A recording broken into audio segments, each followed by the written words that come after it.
पहली मरतबा कौमी असम्बली की रुकन बनी हैं और NA 207 से बिला मुकाबला मुंतखब हुई हैं।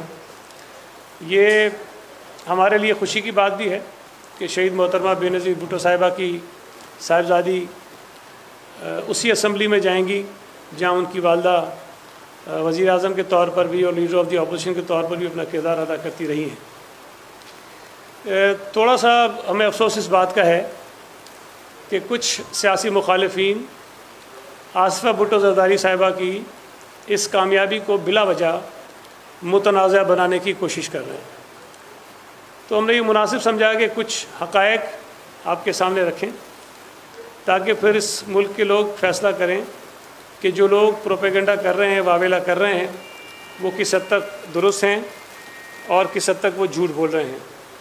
मैं पहले तो थोड़ा सा आपको उस नशिस्त के कुछ नताइज बताऊंगा पिछले 3 इलेक्शंस के। इससे ये वाज़ेह हो जाएगा कि ये नशिस्त नवाब शाह की जो है वो पीपल्स पार्टी की हमेशा से एक बड़ी कंफर्टेबल सीट रही है। यहाँ से पहले भी हम जीतते रहे हैं, मैं उस तफसील में नहीं जाता, लेकिन 2013 में डॉक्टर अज़रा फ़ज़ल पिचो साहिबा MNA बनी और उन्होंने 1,13,000 वोट लिए और जो उनके मुखालिफ थे MQM के नंबर 2 जो आए इनायत अली रिंद साहब थे जो आजकल शायद PTI में हैं, उन्होंने 33,800 वोट लिए और फिर तीसरे नंबर पर PMLF के कैंडिडेट थे जिन्होंने 25,000 वोट लिए। ये 2013 का रिज़ल्ट है। फिर उसके बाद 2018 में इलेक्शन होते हैं इसी सीट पर, वहाँ से आसिफ़ अली ज़रदारी साहब 1,01,000 वोट लेते हैं और शेर मोहम्मद रिंद साहब जो हैं GDA के कैंडिडेट थे उस वक्त, उन्होंने 54,000 वोट लिए।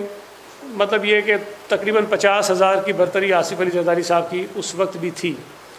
उसके बाद आ जाएँ 2024 का रिज़ल्ट, जिसमें दोबारा आसिफ़ अली ज़रदारी साहब ने कामयाबी हासिल की और इसमें भी इन्होंने तकरीबन कोई 1,40,000 के करीब वोट लिए हैं और 1,47,000 वोट जो हैं आसिफ़ अली ज़रदारी साहब ने लिए। और फिर शेर मोहम्मद रिंद साहब जो उस वक्त भी नंबर 2 पोजीशन पे आए थे, उस वक्त GDA के कैंडिडेट थे, इस वक्त वो आज़ाद उम्मीदवार थे PTI के हिमायत याफ्ता, उन्होंने तकरीबन 51,900 वोट लिए और इन पर भी तकरीबन कह लें कोई 1 लाख के करीब जो है आसिफ़ अली ज़रदारी साहब की बरतरी थी। अब ये इस किस्म की सीट जिस पर पीपल्स पार्टी हमेशा कंफर्टेबली जीतती रही है, उस पर जब शहीद मोहतरमा बेनज़ीर भुट्टो साहिबा की बेटी खड़ी होगी तो हम तो ये तवक्को कर रहे थे कि इनकी लीड इस मरतबा शायद 1.5-2 लाख की होगी और सामने कोई मुकाबला भी नहीं था। उसकी वजह यह है कि जो कैंडिडेट वहाँ सामने आए थे जिन्होंने नॉमिनेशन फ़ाइल किए, उनकी तादाद 11 थी। 11 उम्मीदवारों में शेर मोहम्मद रिंद साहब भी शामिल थे जो 2024 में भी 2nd पोजीशन पे आए थे PTI के कैंडिडेट बनके, 2018 में भी 2nd आए थे GDA के कैंडिडेट बनकर। उनके कागजात जो हैं वो मुस्तरद हुए इसलिए कि बलूचिस्तान में किसी केस में वो एब्सकॉन्डर थे। अच्छा, ये तरीक़ेकार होता है आम तौर पे, जब रिटर्निंग अफसर आपके पेपर किसी कैंडिडेट के रिजेक्ट करता है तो उसके पास ये मौका होता है कि वो अपील में जाए। अपीलेट ट्रिब्यूनल्स बनते हैं, अपील में जाता है और उसके बाद कई लोगों के पेपर बहाल हो जाते हैं, कई के नहीं होते हैं। शेर मोहम्मद रिंद साहब जो हैं उन्होंने अपने पेपर रिजेक्ट होने के ख़िलाफ़ अपील ही नहीं की सिरे से। जो असल कैंडिडेट था PTI का जिसने 2024 के इलेक्शन में हिस्सा लिया, जिसने GDA के कैंडिडेट के तौर पर 2018 में हिस्सा लिया और तकरीबन 50,000 के करीब वोट लिए, उस उम्मीदवार ने अपने कागजात मुस्तरद होने के बाद अपील ही नहीं की। फिर उसके बाद उनके एक बेटे हैं शायद बहावल रिंद साहब, उनके कागजात मुस्तरद हुए, उन्होंने अपनी जो प्रॉपर्टी थी वो डिक्लेयर नहीं की थी, तो कंसीलमेंट ऑफ प्रॉपर्टी की बुनियाद पर उनके कागज़ भी मुस्तरद हो गए और उन्होंने जो है शायद उन्होंने भी अपील नहीं की। नहीं, अपील की थी उन्होंने, किसके?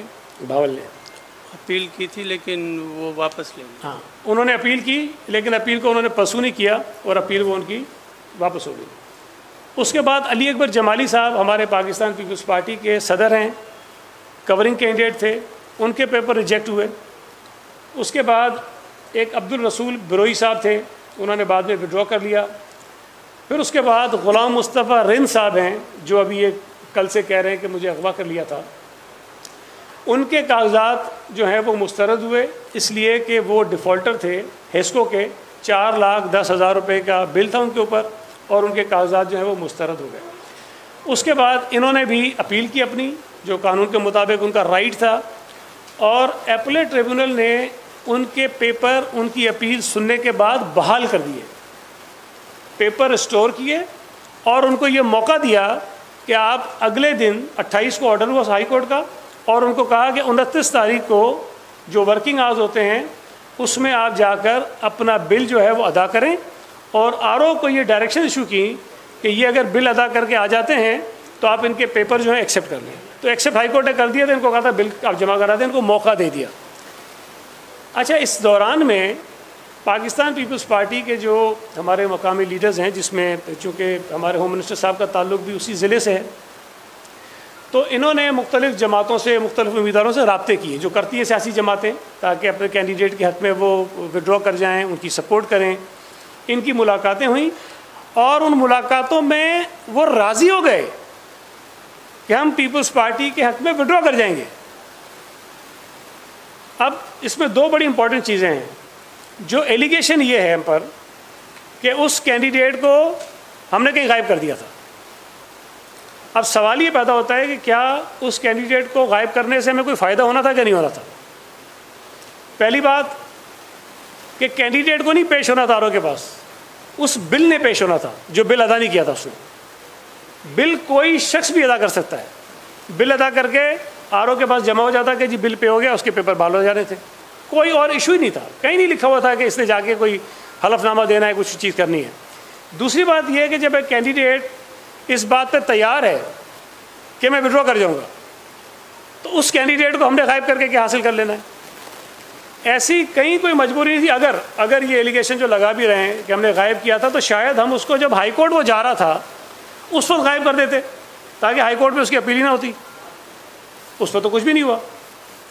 अब ये इस स्टेज पे आकर कहना कि जी मुझे गायब कर दिया था और मैं बिल जमा कराने जा रहा था, बल्कि मैंने वो क्लिप देखा प्रेस कॉन्फ्रेंस का जो शायद नवाब शाह में की उन्होंने, उसमें वो एक साहब कह रहे हैं कि हम बिल जमा कराने गए थे लेकिन बैंक में अकाउंट ही नहीं था। मुझे ये बताइए, आप भी माशाल्लाह सब भी हम बिल पे अदा करते हैं, बिजली हो, गैस हो, फ़ोन हो या किसी भी यूटिलिटी का बिल हो, उसको अदा करने के लिए कौन सी मुश्किल है। कोई एक ब्रांच थोड़ी होती है। मेरा तो ख्याल है हर ब्रांच में बिल अदा हो सकता है, और तो और छोड़ दें ऑनलाइन अदा हो सकता है, और छोड़ दें किसी हेस्को के दफ्तर में जमा हो सकता है। कहीं भी किसी भी तरह से लातादाद ज़राए होते हैं जिसके ज़रिए आप बिल अपना अदा कर सकते हैं। अब वजह जो मुझे समझ आती है, या हमारा अपना जो अंदाज़ा है, कि ये बात तो तय थी कि जो शख्स खड़ा होना चाह रहा था उसे पता था कि अगर मैंने इलेक्शन लड़ा भी तो बहुत बुरी शिकस्त उसको होनी है। अब जब बुरी शिकस्त ही होनी है तो भाई 4,10,000 का बिल क्यों अदा करूँ मैं, और ये भी मेरा ज़ाये होना है। तो बजाय इसके कि वो अपनी इस शिकस्त को या हमारी कामयाबी को खुले दिल से तस्लीम करते, वो पीटीआई का जो एक प्रोपेगेंडा सेल होता है, जो उनका तरीक़ाकार होता है कि हर चीज़ को मुतनाज़ा बनाओ, उन्होंने इस आसिफा बीवी की फ़तह को भी मुतनाज़ा बनाने की कोशिश की। मैं ये समझता हूँ कि इससे उन्हें तो कुछ हासिल नहीं होगा, लेकिन जो एक सियासी किरदार होता है इंसान का, किसी जमात का, वो अपने उस किरदार को ख़राब कर रहे हैं। या तो कोई ऐसी नशिस्त होती जिस पे मुकाबला सख्त होना होता, तो फिर शायद ये इल्ज़ाम जो हम पे लगा रहे हैं, शायद कहीं ना कहीं उसके अंदर होता कि हमें हार का डर था, हमें परेशानी थी किसी उम्मीदवार से, हमने उसको गायब कर दिया और ये चीज़ें हो गई। जब इलेक्शन हम जीत रहे हैं, हमें कोई फ़िक्र नहीं है, कोई परेशानी नहीं है, कोई टेंशन नहीं है, तो हमें इस किस्म की हरकतें करने की ज़रूरत नहीं। दूसरी चीज़ एक अहम जहन में रखें कि पाकिस्तान पीपल्स पार्टी जब कामयाब हुई सूबा सिंध से, हमने बड़ी ज़बरदस्त कामयाबी हासिल की, तो जब पूरे मुल्क में दीगर जमातों ने एहतजाज किया, तो यहाँ भी जो पीपल्स पार्टी के मुखालिफिन थे उन्होंने भी एहतजाज शुरू कर दिया कि हमारे साथ भी दांधी हुई है। दूसरे मुल्क में, मुल्क के दीगर इलाकों में एतराज़ ये था कि हमारे पास फॉर्म 45 हैं और हम उसमें जीते हुए हैं, और फॉर्म 47 चेंज करके हमारे मुखालिफ को जितवा दिया गया है। सूबा सिंध में हम ये कहते रहे कि भाई JUI का कोई उम्मीदवार, GTA का कोई उम्मीदवार या कोई और उम्मीदवार जो हार गया है, कहीं से फॉर्म 45 ला के दिखा दे कि जी मैं फॉर्म 45 में जीता हूँ और पीपल्स पार्टी हारी हुई है। कोई एक आदमी सामने नहीं आया। अच्छा, अगर ये इल्ज़ाम ठीक थे तो भाई 2 ज़िमनी इलेक्शन हो रहे थे ना सूबा सिंध में। नवाबशाह में कौमी असम्बली का हो रहा था, दादू में सूबा असम्बली का हो रहा था। आप लड़ते इलेक्शन, आप साबित करते उस इलेक्शन के अंदर कि आपके साथ धांधली हुई थी और पीपल्स पार्टी ज़बरदस्ती जीत गई थी। 2 हलकों में इस तरह की कोई मैनिपुलेशन करना कोई आसान काम नहीं था। वो लड़ सकते थे, लेकिन चूंकि उन्हें पता था कि शिकस्त उनका मुकद्दर बनेगी, उन्होंने पहले से कह दिया कि हम बाइकआउट करेंगे, हम लड़ेंगे नहीं इलेक्शन। तो GTA और बाकी जमातें तो पहले से भाग गई। इस हलके में भी जो असल कैंडिडेट उनका था, जब उसके पेपर रिजेक्ट हुए उसने अपील फाइल नहीं की। उनके इंटरेस्ट का आपको अंदाज़ा हो सकता है। तो ये सारी चीज़ें करके उन्होंने एक जो है वो मुतनाज़ा बनाने की बिलावजह कोशिश की है। एक और इंटरेस्टिंग चीज़ ये है कि ये शख्स जो कह रहा है कि मैं PTI का था, इसके नॉमिनेशन पेपर पे इंडिपेंडेंट लिखा हुआ है, जबकि 2 और लोग जिनके पेपर रिजेक्ट हुए थे, जिसमें ये शेर मोहम्मद रिंद साहब और उनका जो बेटा है, उन्होंने तहरीक इंसाफ लिखा हुआ है। तो तहरीक इंसाफ का नाम लिखने पे तो कोई पाबंदी नहीं थी। तो तहरीक इंसाफ के जो 2 उम्मीदवार थे, ये PTI लिखा हुआ है इसके ऊपर, और ये जो दूसरे हैं इन्होंने भी तहरीक इंसाफ लिखा हुआ है। शेर मोहम्मद रिंद ने भी और बावल रिंद ने भी, दोनों ने तहरीक इंसाफ लिखा हुआ है। तो अगर ये 2 लिख सकते थे तहरीक इंसाफ का नाम, तो ये तीसरा क्यों नहीं लिख सकता था? तहरीक इंसाफ के पेपर रिजेक्ट हुए तो उन्होंने अपील ही नहीं की। ये तीसरा इंडिपेंडेंट आदमी जिसके पेपर रिजेक्ट हुए, जिसके अपील होने के बाद बहाल हो गए, अब उसको PTI कहते हैं कि हमारा उम्मीदवार था। तो ये बिला वजह एक ऐसी इलेक्शन को, जो हम समझते हैं कि बिल्कुल ठीक ठाक तरीके से सारा प्रोसेस हुआ और हर आदमी का इलेक्शन लड़ने का हक है, वो लड़ते, हमें कोई इशू नहीं था। और लड़ते तो ज़ाती तौर पर तो मेरा ख्याल था कि इलेक्शन लड़ते तो हमें ज़्यादा खुशी होती कि आसिफा भुट्टो जो हैं वो शायद आसिफ अली जरदारी साहब से भी ज़्यादा वोट लेके जो है जीत जाती। उनकी लीड शायद बेपनाह होती, क्योंकि उम्मीदवार जो सामने था उसकी तो कोई सियासी तौर पर हैसियत ही नहीं वहाँ पे, और उसको कोई इतना उसका ना असर रसूख है ना उसको वोट पड़े। शायद 5-6 हज़ार वोट ही वो लेता, बहुत ज़्यादा अगर ले लेता तो हमारे शायद 1.5-2 लाख वोट होते। अब ये मुनासिब बात नहीं है। उनको जो नतीजा आया है उसको तस्लीम करना चाहिए। बिला वजह एक सियासी अमल को मुतनाज़ा बनाकर वो अपने सियासी साख को मज़ीद ख़राब कर रहे हैं, अपने सियासी किरदार को मज़ीद ख़राब कर रहे हैं। ज़िया साहब इसमें अगर कोई ऐड करना चाहें तो करें, उसके बाद मज़ीद अपनी कोई बात करें। बहुत शुक्रिया। देखें, इसमें जो अहम बात है वो ये है कि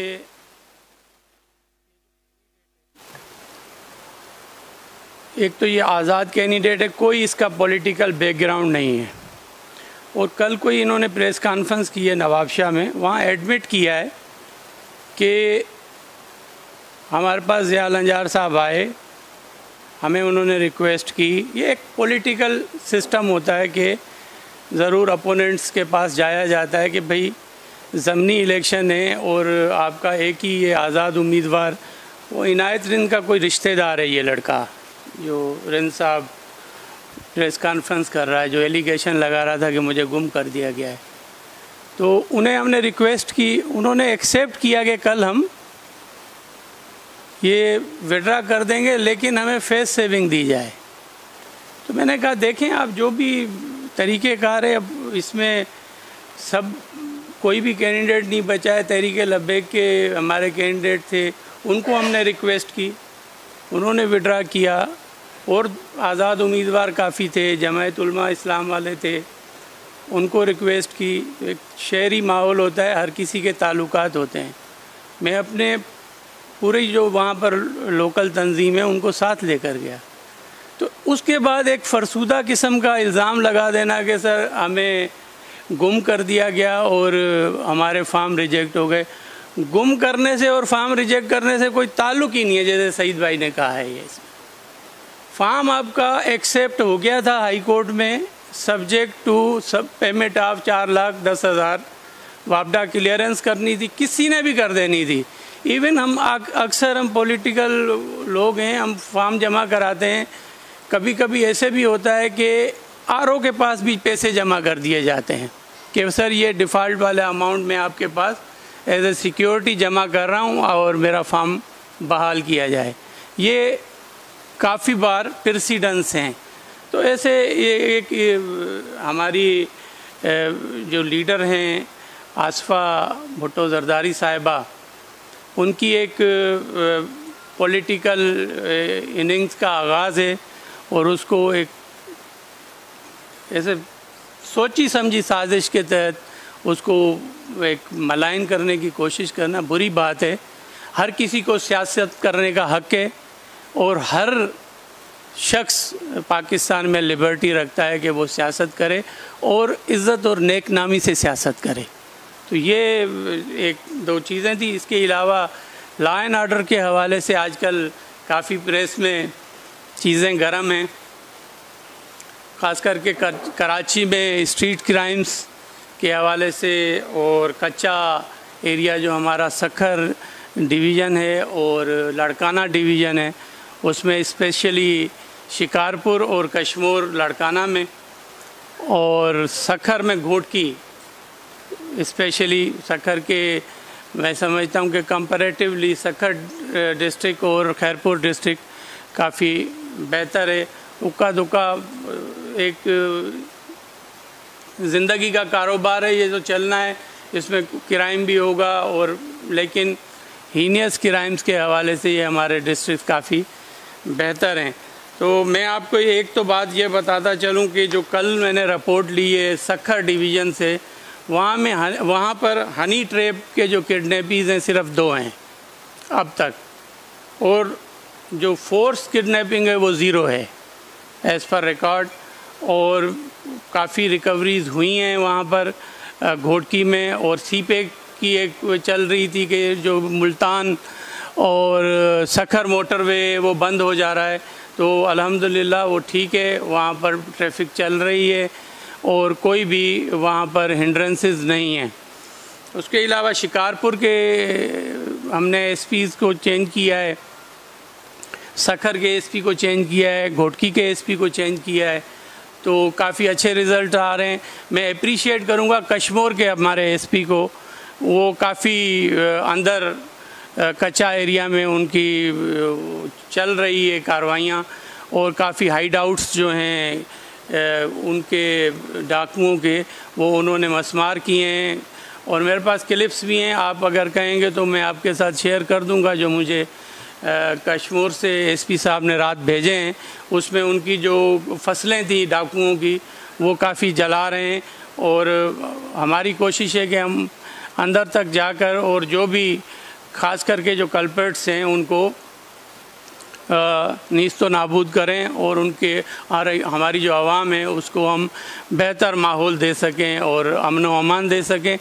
इसके अलावा मैं आपको एक और बात बताता चलूँ कि वो जो टीचर शहीद हो गया था, उसके जो हमारे उनके जो रिश्तेदार थे उनमें काफ़ी उनको अरेस्ट किया गया है, उसकी वो रिटेलिएशन कर रहे हैं।